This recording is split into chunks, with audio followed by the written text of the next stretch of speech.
everyone. Welcome back to my channel. I appreciate you coming, and I hope that you will share my videos with your friends. This one is going to be the end of the PO series.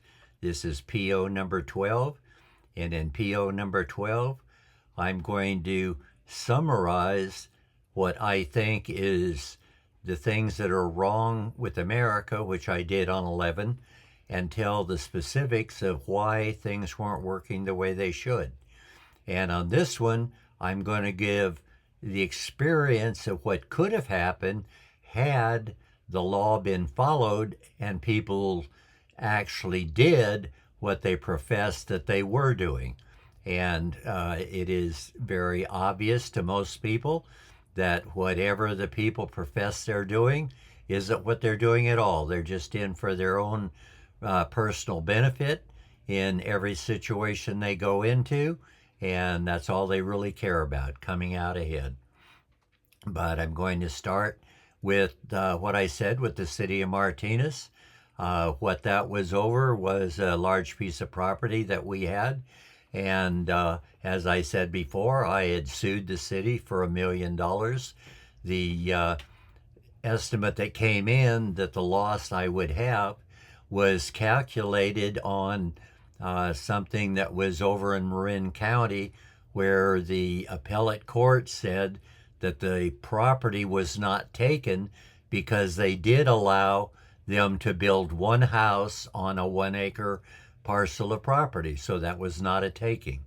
So by reducing the amount of property that you can use is one way that they make it more costly for developers to have to try to overcome the building construction cost and the amenities that are necessary to make the subdivision or the building area work out.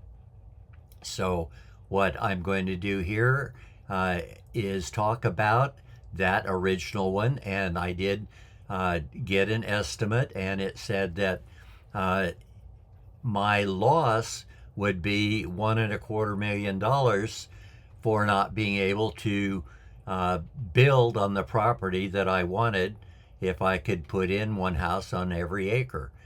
But the property was actually zoned so I could put 4 houses on an acre. But when I sued the city of Martinez for $1 million, I was going on the idea that we would be restricted, or the city could restrict us to a larger property for the size of the building lot.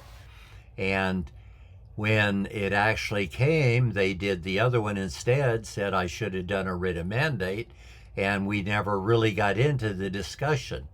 Now, in the discussion with the city of Martinez, their zoning was 4 houses per acre. So if it was 4 houses per acre, then my loss would have been $5 million instead of $1 million. So let's just say, for instance, that if we had $5 million judgment, the judgment was 10% at the time. So that means that every 10 years, you're going to double what you had before, because it carries the 10% for a judgment in California, and in 10 years that would be 100%. So that means that every 10 years it would double. Well, if you start in the 1980s and you go to the 1990s, instead of $1 million loss, that would be a $10 million loss. At the turn of the century, it would be a $20 million loss. By 2010, it would be a $40 million loss. And by the 20s, it would be into 50 million. And as you can see now, doubling every 10 years, it's going to get into the hundreds of millions of dollars, if not into the billions of dollars in a very short time. And one of the examples that I used in the past, and I'm going to bring up again is the amount of inflation that's happened during this generation that I'm talking about. When we wanted to build the property on the ranch, we did have 163 acres of land, and that was what we were trying to get subdivided. Now, back about that same time, there was a gentleman that bought a piece of property in Los Angeles, and his name was Hugh Hefner. He was the publisher of the Playboy magazine, and he wanted to buy a building in LA so he could use it for his headquarters. And he bought the Playboy mansion, and he paid $1.1 million for it. And it was a mansion on a fairly large piece of property, and that is why he paid the money he did. Now, the thing that is different about him is he was the first human being in the United States of America that ever paid more than $1 million for a single family dwelling. But that wasn't the end of it, because shortly after he did what he did, there was a one that came along that was available, and it was Beyonce, who was a singer, and Jay-Z, which I don't recognize, but I didn't really follow them a lot. But she purchased a piece of property in LA County as well, but she paid $210 million for it. Now, the reason that I point this out is that means that during the period that we were working in Martinez to develop the property, values had escalated from 1,100,000 to 210 million. So that means they are increased by 200 times the amount of money it would take to do it. Now, as I was saying that, every 10 years we'd have that, and we were in 20, 30, 50, $100 million. Well, if I go 100 times that, we go into the billions of dollars right away. And that is why you cannot tell what the situation would have been if the people had gotten what they wanted, that they deserved to have for the land that they had. The reason that other people didn't want it done has nothing to do with instruction or competition. It has to do what people say, we don't want someone else to get what we can't have. So they want to limit other people from having the ability to build things that they themselves were not willing to try to do. But that is one of the things that is an example of why we should have been allowed to do it, because astronomical profit of being able to do that is the thing that is staggering. I have not lived that many years. I, on my 80s now, 89. But the thing is that I have seen properties go for a lot of money, and then they'll die out for a couple of years, and then they escalate again. And I remember building a house in Richmond. Now, when I built my house in Richmond, Richmond was pretty well built out with the main part of it. There were a few buildings around that could be built on a 25-foot lot.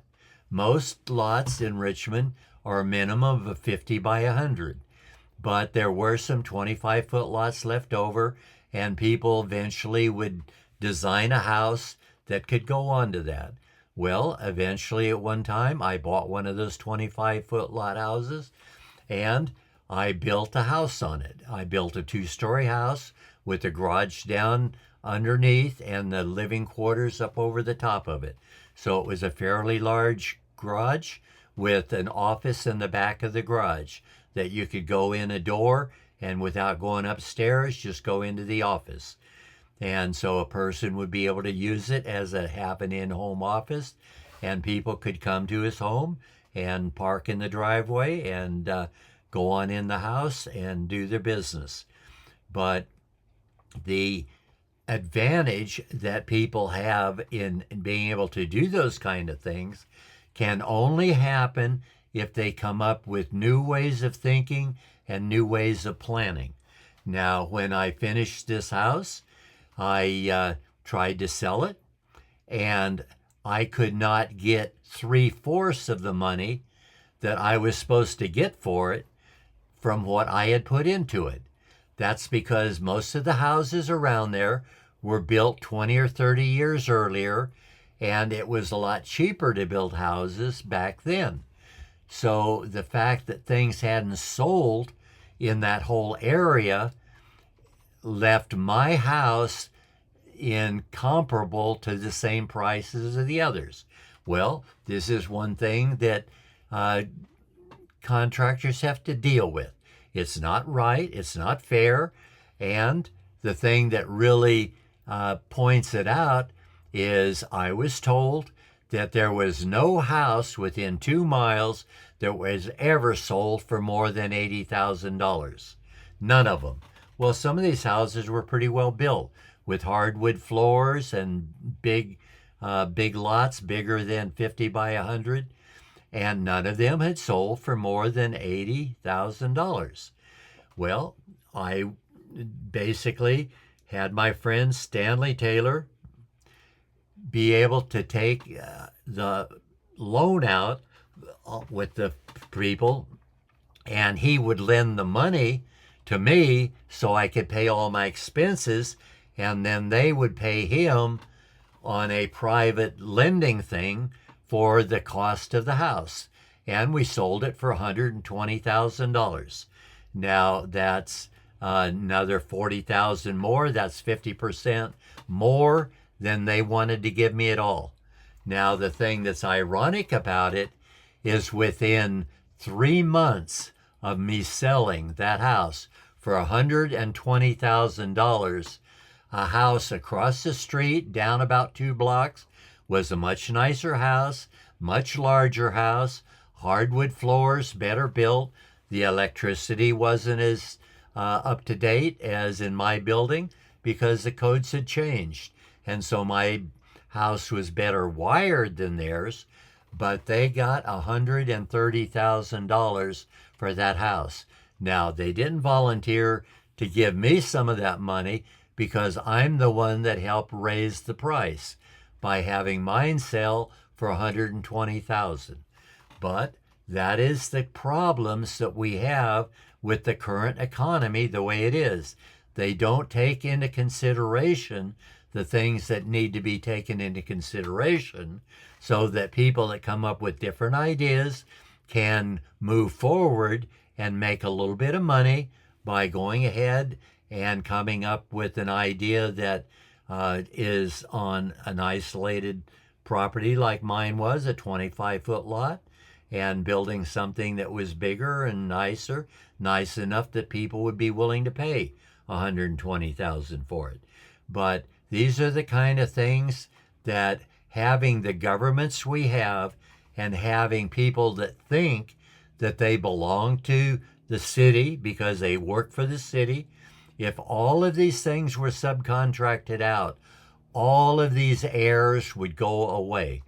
The competition would be the thing that would make it work more efficiently, would be better. The competition would be in place. But with the system that we have now, we cannot compete with the kind of archaic rules that the businesses and communities and organizations that are functioning today operate because they like the way they're working. Everything's working fine. They're getting enough tax money that they can move forward with that. Now, I did see something that the city of Calabasas wanted to put in a raise on their sales tax.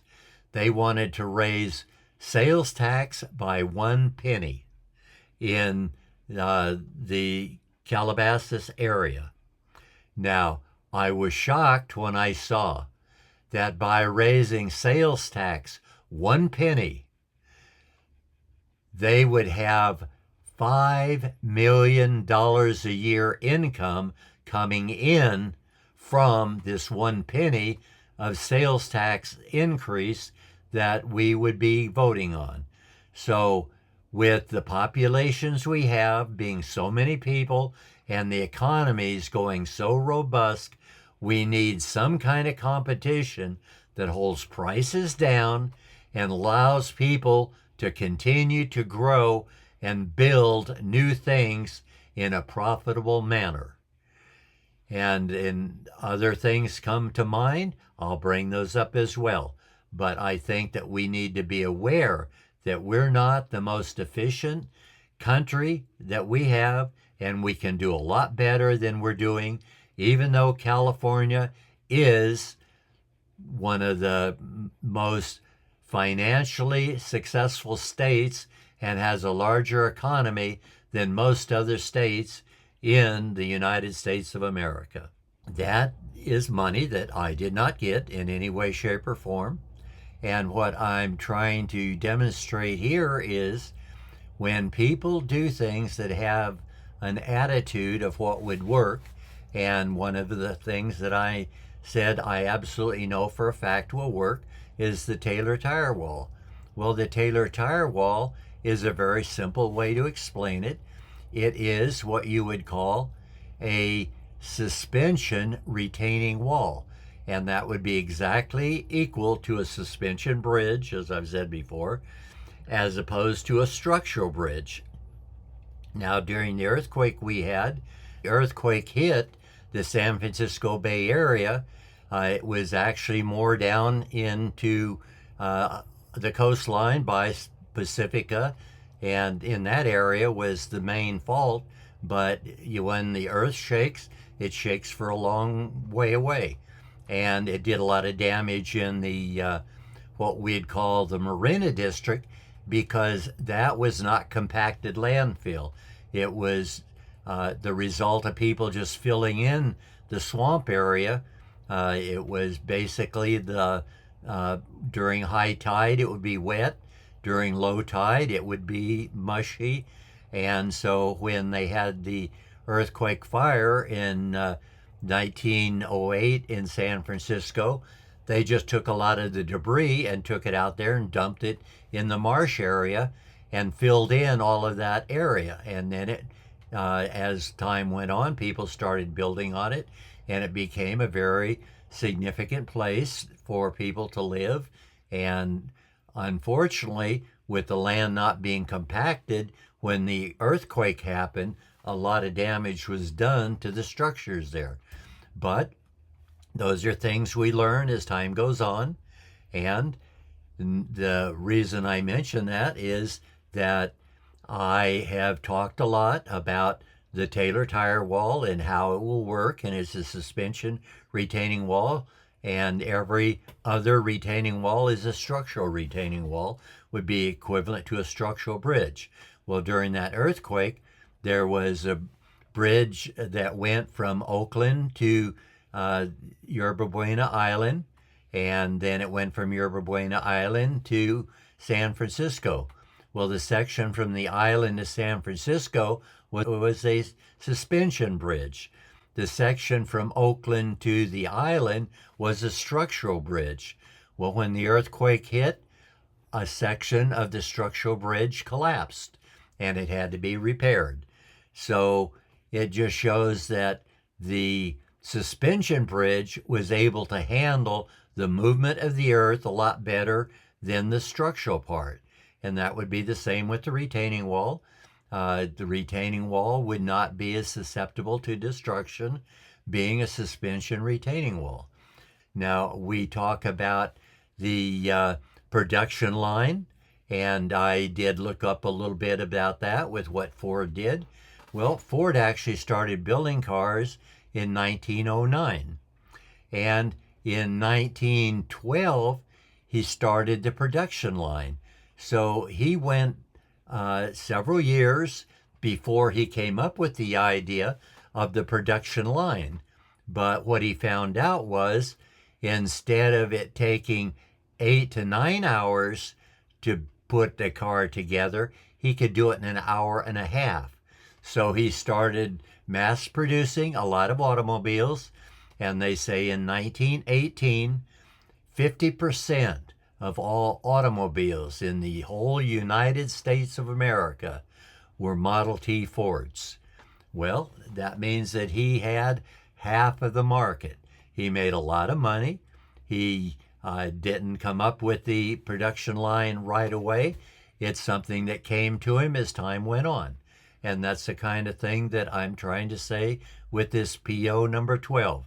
In PO number 12, if the money had flowed to the right place that it should have flowed, instead of being cut off by the judiciary just to favor a city over an individual.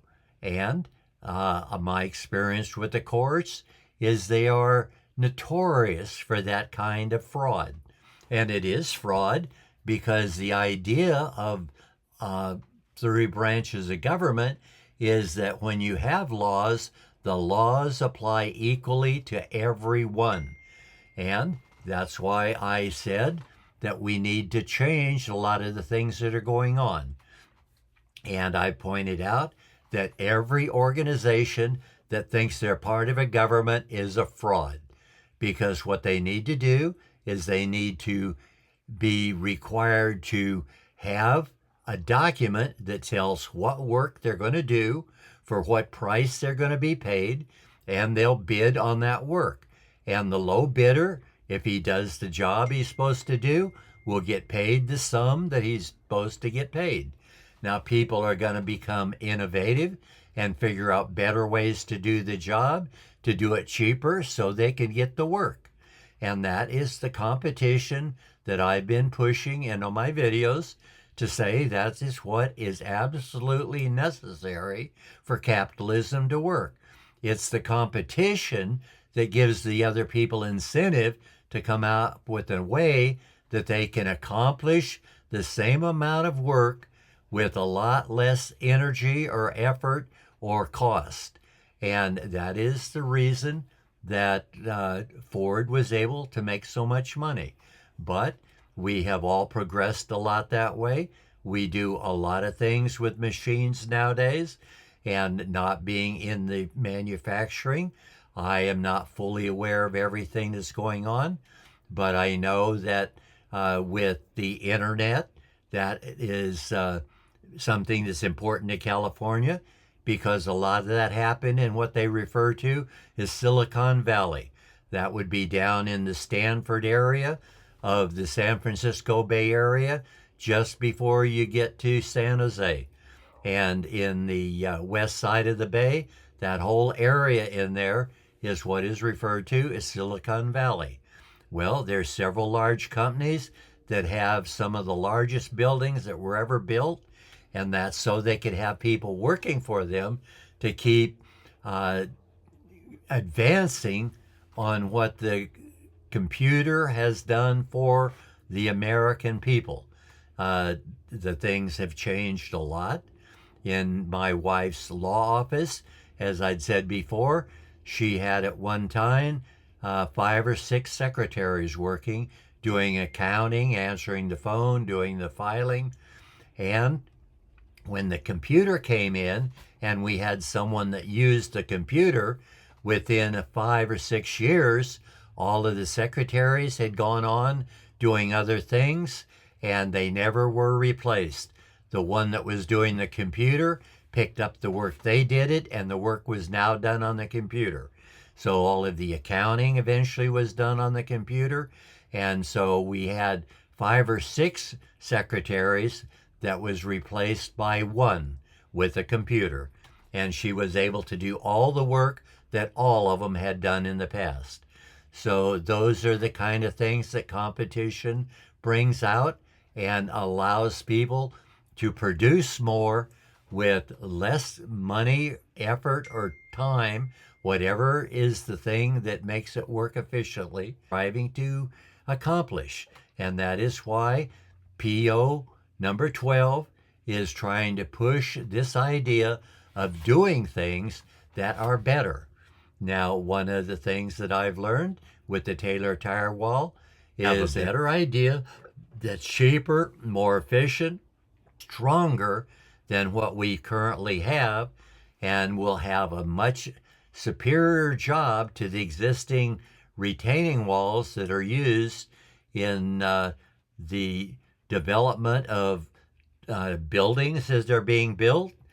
The Taylor Tire Wall, as I had said, would stabilize every single one of those elevations. They would come up with a suspension retaining wall that would not move even if it was an earthquake, even if there was a lot of moisture, a lot of rain. It would just stay in place at all times. And so that's why I am saying that, but it doesn't make that much difference. It just shows that the system isn't working the way people say it should. And we've taken a lot of competition out of it. We've taken a lot of things and making more work out of them. As I said before, when we have professional or career politicians, they want the government to be the biggest industry.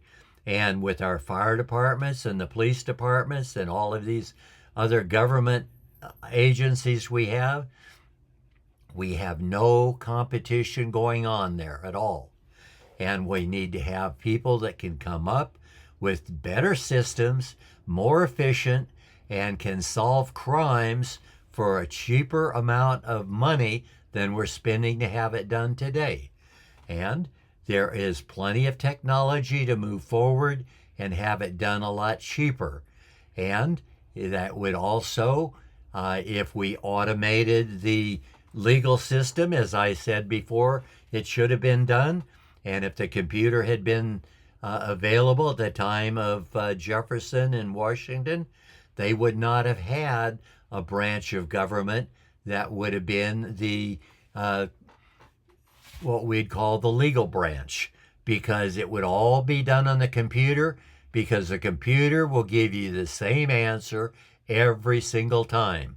Now, we do have the advantage with AI now, where people have made programs that tell better ways of doing things. And California actually has an economy that's big enough that it competes with a lot of the world countries. One of the countries in the world, they would be all of the nations throughout the world with their economy that they have. With the amount of production they're doing, we have a lot of agricultural area, and we have a lot of space. We also have the Silicon Valley, so we have a lot of money in computers. And we do a fair amount of manufacturing, although we don't have any lock on the manufacturing, but we do have a Ford plant in Milpitas, and even that was as a result of Richmond failing to give Ford Motor Company the permits to expand their production facility. So they just moved out of Contra Costa County, moved south a little bit and into a farming area, and started a whole new industry down there. And now they're producing way more than Contra Costa County. And Contra Costa County is not the only one that's dumb enough to make that mistake. A lot of places shut off industry when they should not have shut it off. They should have let it grow. But that is how come I'm continuing to do this video, and I'm continuing to make things so they can go forward, they can prosper, and they will be effective. And if I have, I'll have to draw it to an end, but if not, I'll add a little more so that I finish it. But for now, I'm going to say this is the end of the PO series, PO number 12, and next month I'll come back to you with a new series. And this is the end of PO number 12.